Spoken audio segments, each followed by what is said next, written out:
Hello and welcome back to Spacefood.ca for another tutorial on Ableton Live. So, if you have ever wondered about some of Ableton Live's or any DAW for that matter's dynamic processing effects, this is going to be the tutorial for you. I'm going to go through all of the dynamic effects that Ableton has to offer you, including compressor, gate, glue compressor, limiter, multiband dynamics, and I'm going to describe what a sidechain is. So, you are going to be able to apply everything that you're learning in this tutorial to any compressor or dynamics processor in any DAW. So if you're using Logic or Pro Tools or GarageBand even, you're going to have a deeper understanding of what exactly is happening when you are applying dynamic processing to your track. So if you are completely unfamiliar with what a compressor does, it basically squishes the sound so that it reduces the dynamic range. So how the difference between the loudest part and the quietest part, so that overall you can turn everything up louder. So you might be noticing, or you may have heard of these loudness wars that have been happening.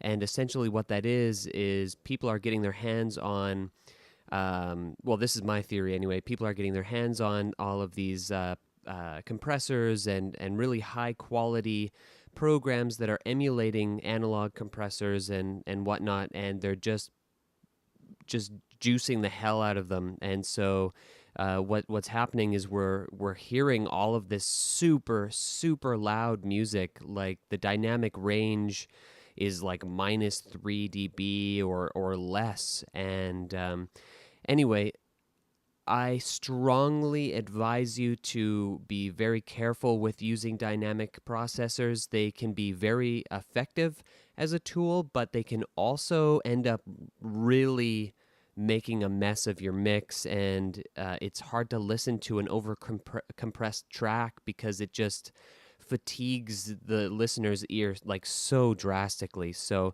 that's my word of warning. And before I get into this, as always, I would just like to encourage you to just take a couple minutes to fill out that survey that's linked underneath this video. I always really appreciate your guys' feedback. It helps me improve my lessons. Also, if you have any requests for topics that you'd like to learn about, leave those in the survey as well, and I will do my best to accommodate those requests and create a tutorial just for you. So without further ado, let's start talking about the compressor. The compressor. A compressor reduces gain for signals above a user-settable threshold. Compression reduces the levels of peaks, opening up more headroom and allowing the overall signal level to be turned up. This gives the signal a higher average level, resulting in a sound that is subjectively louder and punchier than an uncompressed signal. A compressor's two most important parameters are the threshold and compression ratio. The threshold slider sets where compression begins. Signals above the threshold are attenuated or turned down by an amount specified by the ratio parameter, which sets the ratio between the input and output signal. So for example, with a compression ratio of 3, if a signal above the threshold increases by 3 decibels, the compressor output will increase by only 1 decibel. So if a signal above the threshold increases by 6 dB, then the output will increase by only 2 dB. A ratio of 1 means no compression regardless of the threshold. The orange gain reduction meter shows how much the gain is being reduced at any given moment. The more reduction, the more audible the effect. A gain reduction above 6 dB or so might produce the desired loudness, but significantly alters the sound and is easily capable of destroying its dynamic structure. This is something that cannot be undone in later production steps. So keep in mind, especially when using a compressor, limiter, or sound loudness maximizing tool in the mastering channel, less is often more here. Because compression reduces the volume of loud signals and opens up headroom, you can use the output or out control so that the peaks once again hit the maximum available headroom. The output meter shows the output signal level. Enabling the makeup button automatically compensates the output level if the threshold and ratio settings change. Dry and wet adjust the balance between the compressed and uncompressed signals. At 100%, only the compressed signal is heard, while at 0%, the device is effectively bypassed. This is kind of like an included parallel processing option for your compressor. If you know anything about parallel processing, a traditional compression technique for doing drums or vocals is to blend a fully compressed version of the signal with a completely dry version of the signal. So just as this was described, however, Ableton has made it very easy for you to do this because back in the day of old Pro Tools or even when you're working on an analog console, you have to create a separate channel that has you either have to create a separate channel that you'll use as your compressor bus or your drum bus, and basically you have to manually patch with cables ascend from your channel that all of the channels that you'd like to have compressed over to your drum bus, and then you can adjust the signal there. It's fairly complicated. It takes a really long time. So I find that the workflow in Ableton Live with the dry and wet function is just so streamlined. So the knee control adjusts how gradually or abruptly compression occurs as the threshold is approached. So with a setting of 0 decibels, no compression is applied to the signals below the threshold, and full compression is applied to any signal at or above the threshold. With very high ratios, this so-called hard knee behavior can sound harsh. With higher or soft knee values, the compressor begins compressing gradually as the threshold is approached. So for example, with a 10 decibel knee and a minus 20 decibel threshold, subtle compression will begin at negative 30 decibels and increase so that signals at minus 10 decibels will be fully compressed. Compressor's display can be switched between several modes via switches in the bottom corners of the display. One, the collapsed view shows only the essential controls.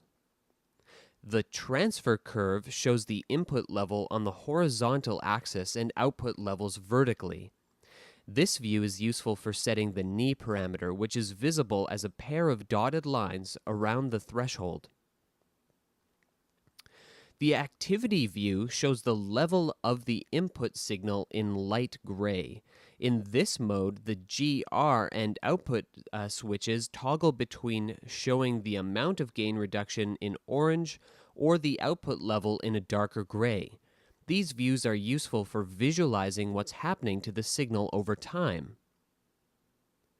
The attack and release controls are essential parameters for controlling the response time of compressor by defining how fast it reacts to input level changes. Attack defines how long it takes to reach maximum compression once a signal exceeds the threshold, while release sets how long it takes for the compressor to return to normal operation after the signal falls below the threshold. With auto release enabled, the release time will adjust automatically based on the incoming audio. A slight amount of attack time, so 10 to 50 milliseconds, allows peaks to come through unprocessed, which helps preserve dynamics by accentuating the initial portion of the signal. If these peaks cause overloads, you can try shortening the attack time, but extremely short times take the life out of the signal and may lead to a slight buzziness caused by distortion. Short release times can cause pumping as the compressor tries to figure out whether to compress or not. While generally considered an undesirable effect, some engineers use it on full drum kits to give unusual, sucking effects. Careful adjustment of attack and release times is essential when it comes to compression of rhythmical sources. If you're not used to if you're not used to working with compressors, play a drum loop and spend some time adjusting the attack, release, threshold, and gain. It can be really exciting, and you'll be able to really start grasping exactly what the compressor does if you just mess around with these parameters. It becomes very apparent, especially when you're starting to push some of these parameters to their maximum. A compressor can only react to an input signal once it occurs. And since it also needs to apply an attack and release envelope, the compression is always a bit too late. A digital compressor can solve this problem by simply delaying the input signal a bit. Compressor offers 3 different look-ahead times: 0 milliseconds, 1 millisecond, and 10 milliseconds. The results may sound pretty different depending on this setting. Compressor can be switched between 3 basic modes of operation. With peaks selected, compressor reacts to short peaks within a signal. This mode is more aggressive and precise, and so it works well with limiting tasks where you need to ensure that there are absolutely no signals over the set threshold. RMS, or root mean squared mode, causes compressor to be less sensitive to very short peaks and compress only when the incoming level has exceeded the threshold for a slightly longer time. RMS is closer to how people actually perceive loudness and is usually considered more musical. In expand mode, the ratio can also be set to values below 1. In this state, compressor acts as an upward expander and will increase the gain when signals exceed the threshold. For more information about the various types of dynamic processing, we'll be talking about that with multiband dynamics very shortly. So in addition to all of these modes, compressor can be switched between 2 envelope follower shapes that offer further options for how the device measures and responds to signal levels. In linear or LIN mode, the speed of the compressor response is determined entirely by the attack and release values. In logarithmic or log mode, sharply compressed peaks will have a faster release time than less compressed material. This can result in a smoother and less noticeable compression than in linear mode or LIN mode. Note that LIN and LOG switch is not visible in compressor's collapsed view.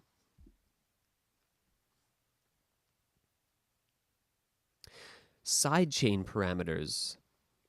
So, sidechain parameters, before I get into this, are used in a lot of effects that Ableton uses, and I would say that the concept of sidechaining has really been probably one of the most effective and powerful techniques for creating a clean mix that have ever been invented. I mean, EQ is really helpful for carving out certain areas of your instruments so that you can fit other instruments into those frequency bands. But even an EQ can use a sidechain to basically create more of a dynamic mix. So let's get into this. So normally the signal being compressed and the input source that triggers the compressor are the same signal. But by using sidechaining, it's possible to compress a signal based on the level of another signal or a specific frequency component.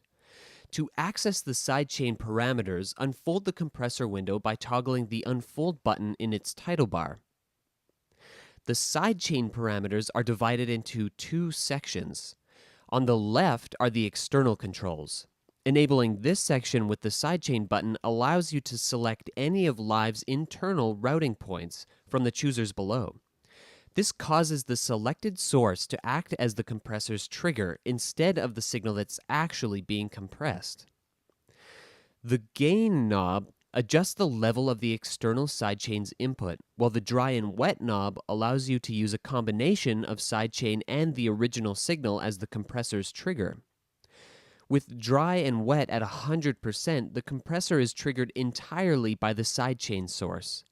At 0%, the sidechain is effectively bypassed. So note that increasing the gain does not increase the volume of the source signal in the mix. The sidechain audio is only a trigger for the compressor and is never actually heard. Also note that automatic makeup is not available when using an external sidechain. On the right of the external section are the controls for the sidechain EQ. Enabling this section causes the compressor to be triggered by a specific band of frequencies instead of a complete signal. These can either be frequencies in the compressed signal, or by using the EQ in conjunction with an external sidechain, frequencies in another track's audio. The headphones button between the external and EQ sections allows you to listen to only the sidechain input, bypassing the compressor's input. Since the sidechain audio isn't fed to the output and is only a trigger for the compressor, this temporary listening option can make it much easier to set sidechain parameters and hear what's actually making the compressor work. So here are a few compression tips from Ableton.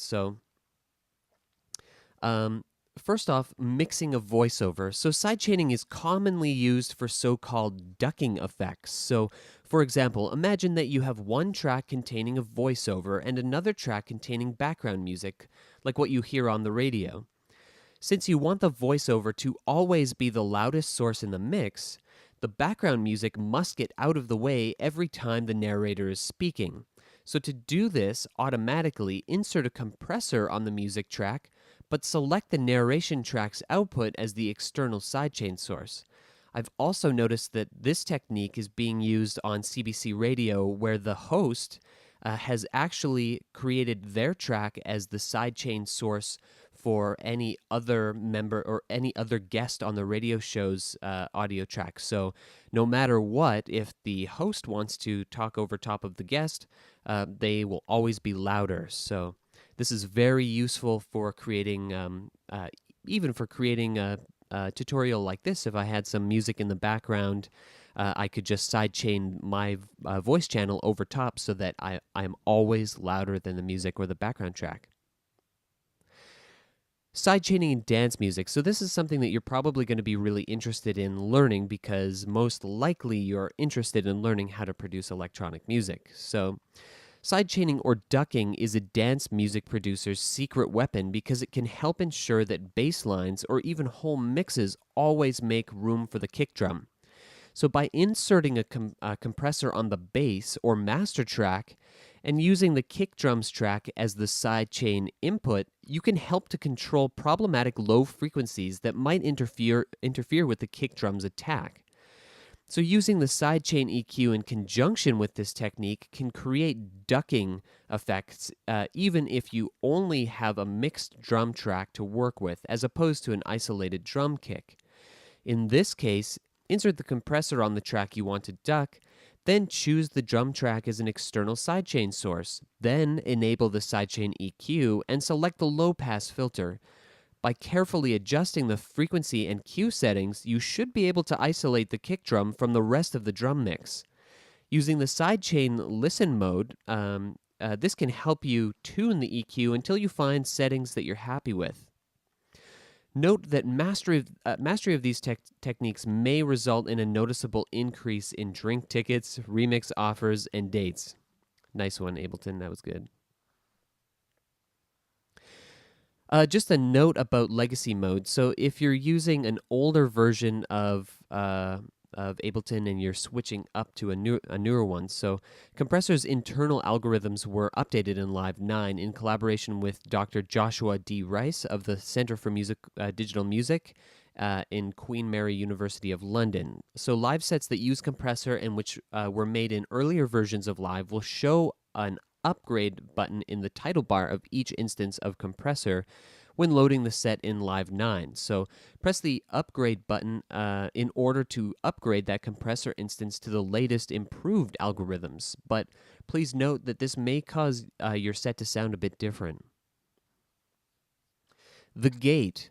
So a gate is basically another standard tool in any audio engineer's toolkit. And so There are so many different types of gates, but they all operate under the same concept and same parameters.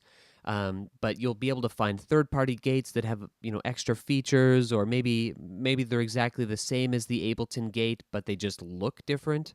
But essentially, a gate is just going to help you remove a lot of quieter signal level that you just don't want in your mix.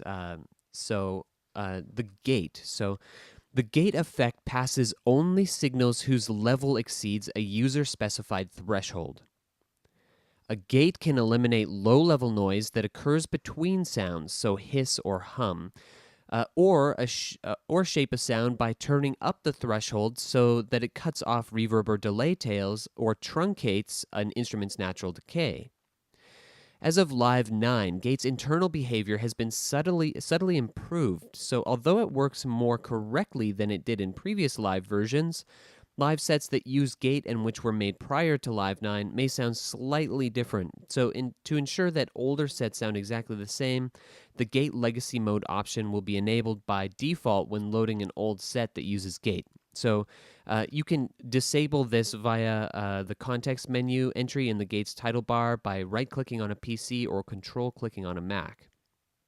So Gates display area shows the level of the input signal in light gray and the level of the output signal in a darker gray with a white outline. This allows you to see the amount of gating that is occurring at any moment and helps you set the appropriate parameters. The threshold knob sets the gate's sensitivity. The threshold value is represented in the display as a horizontal orange line, which can also be dragged. Return, also known as hysteresis, sets the difference between the level that opens the gate and the level that closes it. Higher hysteresis values reduces chatter caused by the gate rapidly opening and closing when the input signal is near the threshold level. The return value is represented in the display as an additional horizontal orange line. With the flip button enabled, the gate works in reverse, so the signal will only pass if its level is below the threshold. A gate can only react to an input signal once it occurs. Since it also needs to apply an attack and release envelope, the gating is always a bit too late. A digital gate can solve this problem by simply delaying the input signal a little bit. Gate offers 3 different look-ahead times: 0 milliseconds, 1 millisecond, and 10 milliseconds. The results may sound pretty different depending on this setting. The attack time determines how long it takes for the gate to switch from closed to open when a signal goes from below to above the threshold. Very short attack times can produce sharp clicking sounds, while long times soften the sound's attack. When the signal goes from above to below the threshold, the hold time kicks in. After the hold time expires, the gate closes over a period of time set by the release parameter. The floor knob sets the amount of attenuation that will be applied when the gate is closed. Attenuation means reduction. If set to negative infinite decibels, a closed gate will mute the input signal. A setting of 0.00 decibels means that even if the gate is closed, there is no effect on the signal. Settings in between these two extremes attenuate the input to a greater or lesser degree when the gate is closed. Normally, the signal being gated and the input source that triggers the gate are the same signal, but by using sidechaining, it is possible to gate a signal based on the level of another signal. To access the sidechain parameters, unfold the gate window by toggling the Unfold button in its title bar. Enabling this section with the sidechain button allows you to select another track from the choosers below. This causes the selected track signal to act as the gate's trigger instead of the signal that is actually being gated. The gain knob adjusts the level of the external sidechain's input, while the dry and wet knob allows you to use a combination of the sidechain and original signal as the gate's trigger. With dry and wet at 100%, the gate is triggered entirely by the sidechain source. At 0%, the sidechain is effectively bypassed. Note that increasing the gain does not increase the volume of the source signal in the mix. The sidechain audio is only a trigger for the gate and is never actually heard. Sidechain gating can be used to superimpose rhythmic patterns from one source onto another. For example, a held pad sound can be triggered with the rhythm of a drum loop by inserting a gate on the pads track and choosing the drum loops track as the sidechain input. On the right of the external section are the controls for the sidechain EQ. Enabling this section causes the gate to be triggered by a specific band of frequencies instead of a complete signal. These can either be frequencies in the signal to be gated, or by using the EQ in conjunction with an external sidechain, frequencies in another track's audio. The headphones button between the external and EQ sections allow you to listen to only the sidechain input, bypassing the gate's output. Since the sidechain audio isn't fed to the output and is only a trigger for the gate, this temporary listening option can make it much easier to set sidechain parameters and hear what's actually making the gate work. When this button is on, the display area shows the level of sidechain input signal in green. The glue compressor. The glue compressor is an analog-modeled compressor created in collaboration with Cytomic and is based on the classic bus compressor from a famous 80s mixing console. Like Live's original compressor, the glue compressor can be used for basic dynamics control of individual tracks, but is mainly designed for use on the master track or a group track to glue multiple sources together into a cohesive sounding mix. The threshold knob sets where compression begins. The signal above the threshold are attenuated by an amount specified by the ratio parameter, which sets the ratio between the input and output signal. Unlike the compressor, the glue compressor does not have a user-adjustable knee. Instead, the knee becomes more sharp as the ratio increases. Attack defines how long it takes to reach maximum compression once a signal exceeds the threshold. The attack knob's values are in milliseconds. Release sets how long it takes for the compressor to return to a normal operation after the signal falls below the threshold. The release knob's values are in seconds. The release is set to A, or when the release is set to A or auto, the release time will adjust automatically based on the incoming audio. The glue compressor's auto release actually uses 2 times, a slow one as a base compression value and a fast one to react to transients in the signal. Auto release may be too slow to react to sudden changes in level, but generally is a useful way to tame a wide range of material in a gentle way. Dry and wet adjust the balance between the compressed and uncompressed signals. At 100%, only the compressed signal is heard, while at 0%, the device is effectively bypassed. Another way of controlling the amount of compression is with the range slider, which sets how much compression can occur. Values between about -60 and -70 decibels emulate the original hardware, while values between -40 and -15 decibels can be useful as an alternative to the dry and wet control. At 0 decibels, no compression occurs. Makeup applies gain to the signal, allowing you to compensate for the reduction in level caused by compression. A makeup value that roughly corresponds to the position of the needle in the display should result in a level close to what you had before compressing. The soft clip switch toggles a fixed wave shaper used for taming very loud transients. When enabled, the glue compressor's maximum output level is -5 decibels. So note that with oversampling enabled, very loud peaks may still exceed 0 decibels.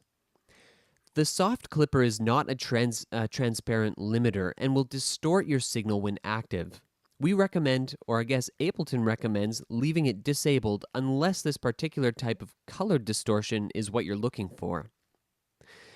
The glue compressor's needle display shows the amount of gain reduction in decibels. The clip LED turns red if the device's output level is exceeding 0 decibels. If soft clipping is enabled, this LED turns yellow to indicate that peaks are being clipped. Multi-band dynamics. The multi-band dynamics device is a flexible tool for modifying the dynamic range of audio material. Designed primarily as a mastering processor, multi-band dynamics allows for upward and downward compression and expansion of up to 3 independent frequency bands with adjustable crossover points and envelope controls for each band. Each frequency range has both an upper and lower threshold, allowing for 2 types of dynamics processing to be used simultaneously per band. Here's a bit about dynamics processing theory. So, to understand how to use the multiband dynamics device, it helps to understand 4 different methods of manipulating dynamics. When we use the term compression, we're typically talking about lowering the level of signals that exceed a threshold. This is how Live's compressor works and is more accurately called downward compression because it pushes loud signals down, thus reducing the dynamic range. But it's also possible to reduce a signal's dynamic range by raising the levels of signals that are below a threshold. This much less common form of compression is called upward compression. As you can see from this diagram, employing either type of compression results in a signal with a smaller dynamic range than the original. The opposite of compression is expansion. A typical expander lowers the levels of signals that are below a threshold. This is how Live's gate works and is more accurately called downward expansion because it pushes quiet signals down, thus increasing the dynamic range. It's also possible to increase a signal's dynamic range by raising the levels of signals that are above a threshold. Like upward compression, this technique is known as upward expansion and is much less common. This diagram shows that either type of expansion results in a signal with a larger dynamic range. To summarize, downward compression, which is common, makes a loud signal quieter. Upward compression, which is fairly uncommon, makes quiet signals louder. Downward expansion, which is fairly common, makes quiet signals quieter. And upward expansion, which is uncommon, makes loud signals louder. The multi-band dynamics device allows for all of these types of processing. In fact, because the device allows for incoming audio to be divided into 3 frequency bands, and each band has both an upper and lower threshold, a signal instance of multi-band dynamics can provide 6 types of dynamic processing simultaneously. So let's look at the interface and controls. So the high and low buttons toggle the high and low bands on and off. With both bands off, the device functions as a single band effect. In this case, only the mid controls affect the incoming signal. The frequency sliders below the high and low buttons adjust the crossovers that define the frequency ranges for each band. If the low frequency is set to 500 Hz and the high frequency is set to 2000 Hz or 2 kHz, then the low band goes from 0 Hz to 500 Hz, the mid band from 500 Hz to 2 kHz, and the high band from 2 kHz up to whatever your sound card or sample rate supports. Each band has activator and solo buttons. With the activator button disabled for a given band, its compression and expansion and gain controls are bypassed. Soloing a band mutes the others. The input knob boosts or attenuates the level of each band before it undergoes dynamic processing, while the output knobs to the right of the display adjust the levels of the bands after processing. The display area provides a way of both visualizing your dynamics processing and adjusting the relevant compression and expansion behavior.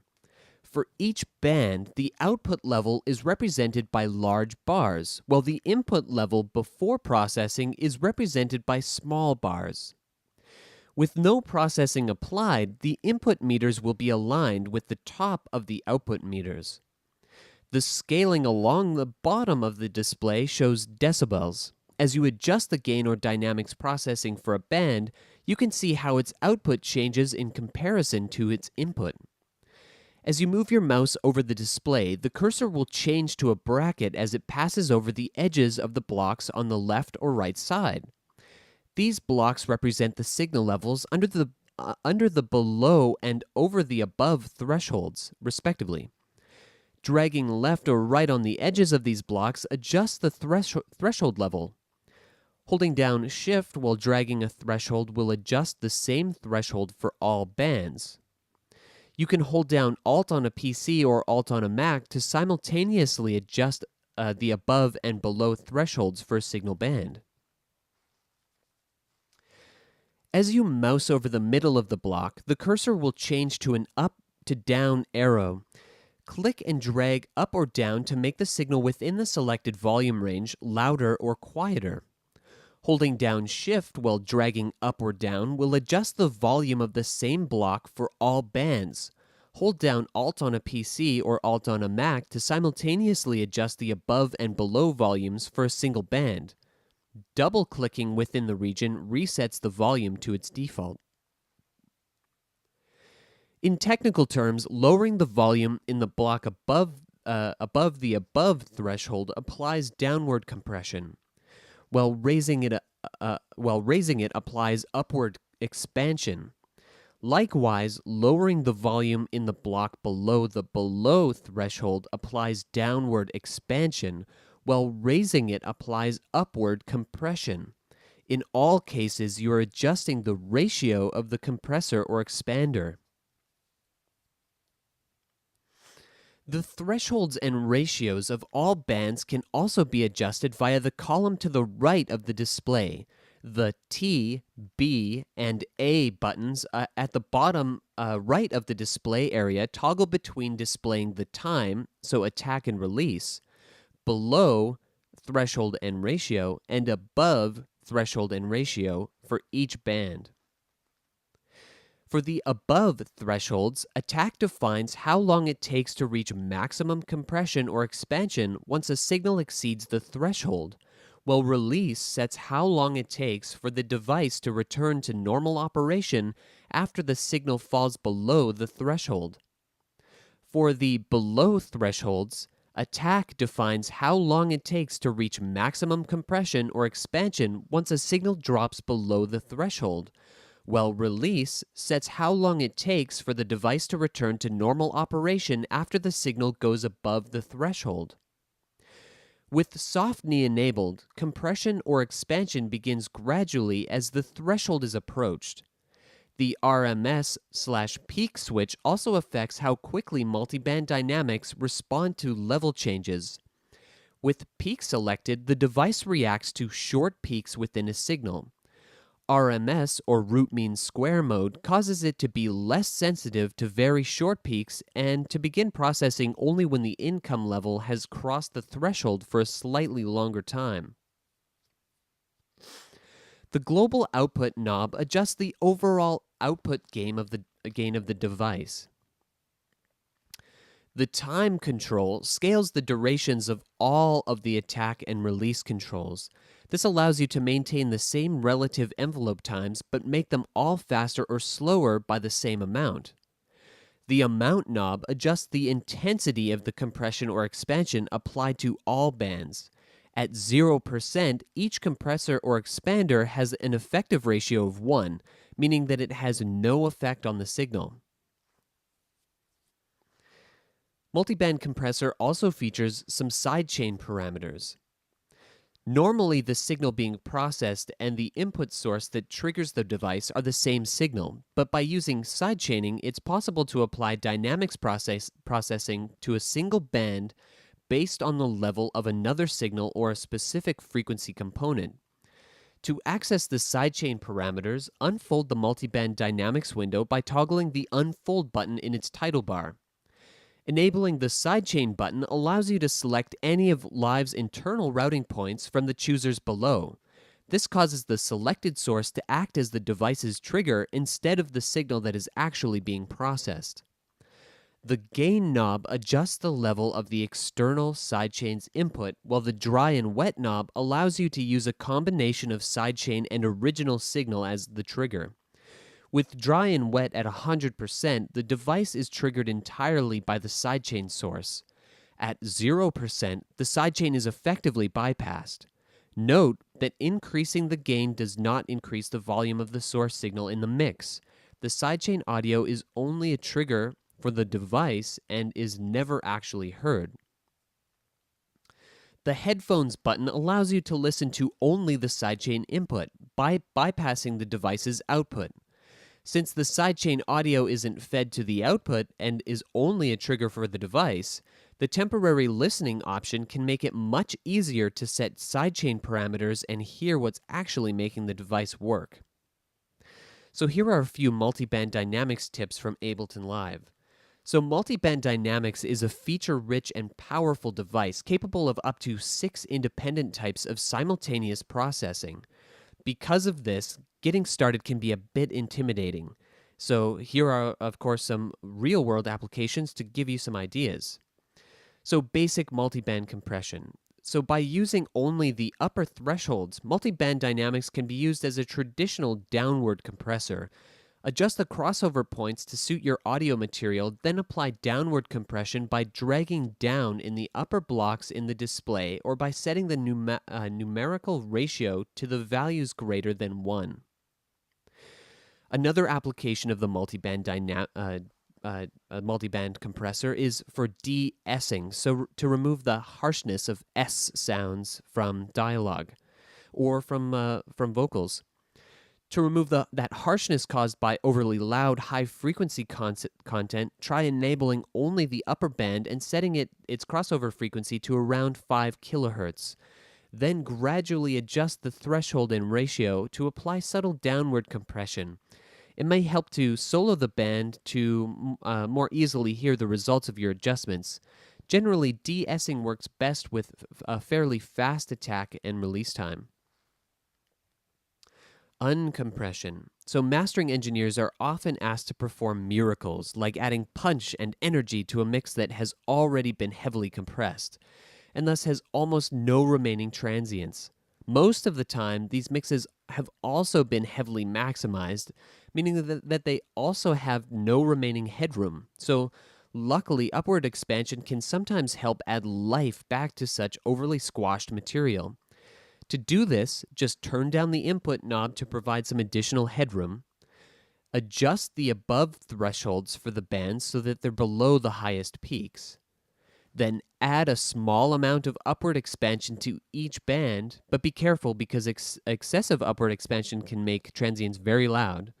And then carefully adjust the attack and release times for each band. So note that unlike typical downward compression, very fast attack times will increase the impact of transients, while slower times result in a more muffled sound. Note that adding a maximizer or limiter to boost gain after you've returned some peaks to your material may simply destroy them again, so don't do that. And finally, the limiter. So the limiter effect is a mastering quality dynamic range processor that ensures that the output does not exceed a specified level. The limiter is a DJ's best friend, really, because if you don't have some way of reducing your peaks so that you're not going to distort the output of your PA system or whatever, you're potentially going to have a very, very harsh sounding mix or song, like whatever you're throwing through there. And so it's a lot of the time when I'm DJing or just performing, I'll throw a limiter on the master output just so that I can make sure that I can control my output and just avoid that horrible harshness of clipping my output. So limiter is ideal for use on the master track to prevent clipping. A limiter is essentially a compressor with an infinite ratio. The gain knob allows you to boost or attenuate the incoming level before applying limiting.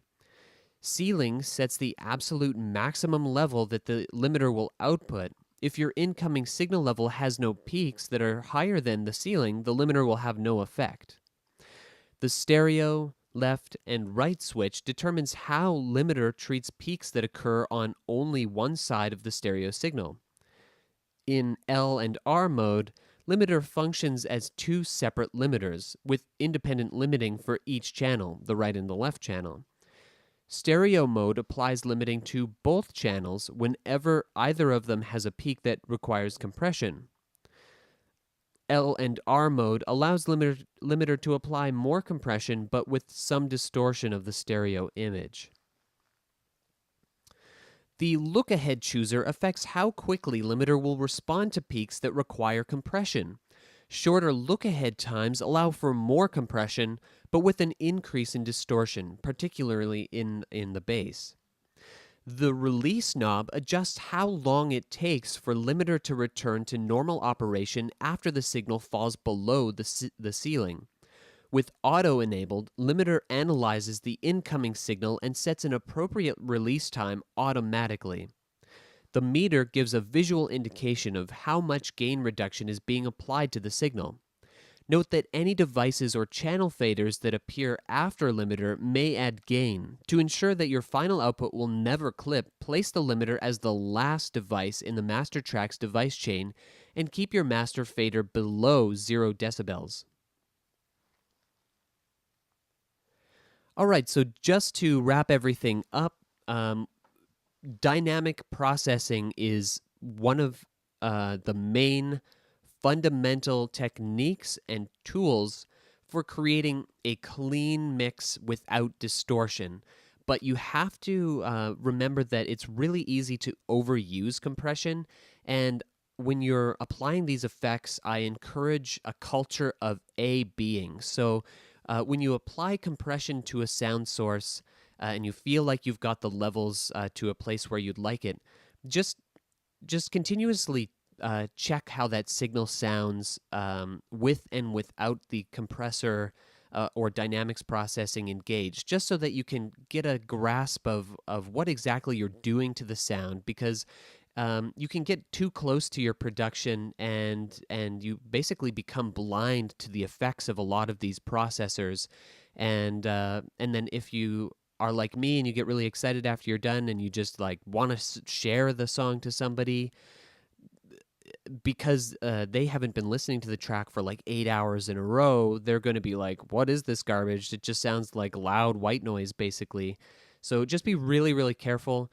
I also recommend, like, just for the health and safety of your ears, don't work on anything where you're using your ears for more than 2 hours. I highly recommend that you take at least a half an hour break where, you just like sit in a quiet room, or maybe you just put in earplugs or something. Just take a half an hour to refresh your ears. You're going to be way more productive and you're going to be way happier with the results of your mixing or production, because you're actually going to be able to clean your glasses, let's say, because your ears use small muscles inside that hold together bones that transfer the kinetic energy from your eardrum to the cochlea, which then creates this reaction with tiny hairs that transfers that kinetic energy into an electrical impulse that's then interpreted by your brain, right? So you've got those muscles on those tiny bones that connect those two organs together, but those can become tired and cause a temporary threshold shift. So if you've ever been to a concert where it's been really, really loud, and when you leave the concert, it sounds like you're underwater, that's an extreme case of temporary threshold shift with probably some permanent damage.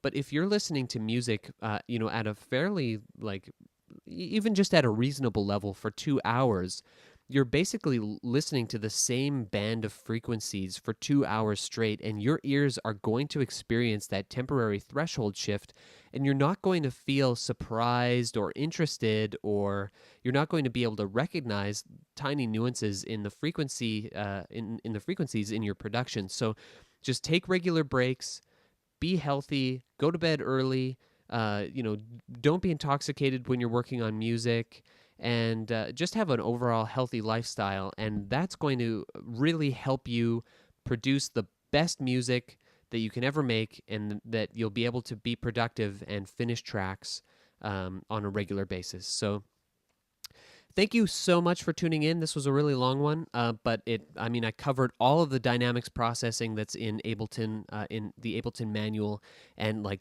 once you understand these concepts, you can apply these concepts to any digital audio workspace. Or even if you're doing live mixing, compressors and limiters and gates are like a cornerstone of live mixing too, for creating a really amazing sounding mix on stage. So I highly encourage you, please, to just take 5 minutes. I've done this for it takes me like 2 to 3 to 4 hours to do these tutorials and do the video and everything. I just ask that you'll take 5 minutes to just fill out that survey and tell me what you think. How am I doing? Are these like really boring? Are these super informative? Is there anything that you want to learn that you would want me to just teach you? I'll create a tutorial for you. Just list it in the survey. I'd really appreciate it. And I will talk to you guys on Tuesday for another Ableton tutorial from Spacefood.ca about Ableton Live. So I'll catch you later. Bye.